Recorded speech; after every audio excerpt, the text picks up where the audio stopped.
თუ ცოლი ღალატობდა და შენ ამას ხვდებოდი. რატომ ვერ გააგდე?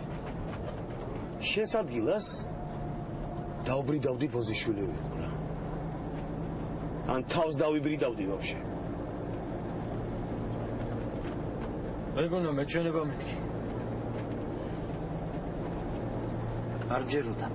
ქალებს არ ინდობა ბიჭო. ხედავ რა გიქნა. ხედავ რა გიქნა.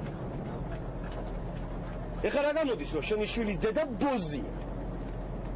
ნუ ამბობ. რა იყო? კიდევ გიყვარს? მიყვარს თუ არ მიყვარს ეგ. ეგ სხვა საქმეა. ბოზია. გინდა ცოლი იყოს და გინდა დედა შენი. ბოზების ენაზე უნდა ელაპარაკო. ეყოფა ეხლა რა?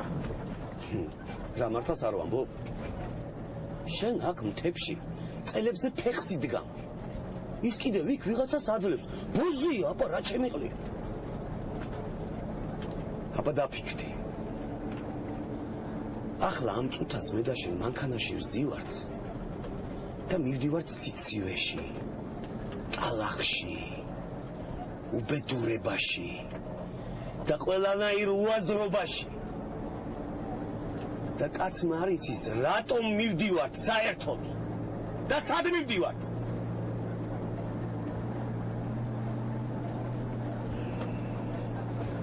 და ამ დროს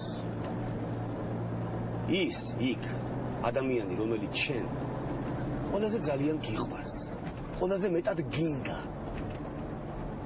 წევს სითბოში ვიღაცა ბანჯგულიან მუტრუკთან ერთად შიშველი, ნაზი და დაღლილი და თესალის სუნი უდის. გაჩუმდი! რა იყო? გიყვარს არა? არ არსებობს სიყვარული, ბიჭო! არ არსებობს!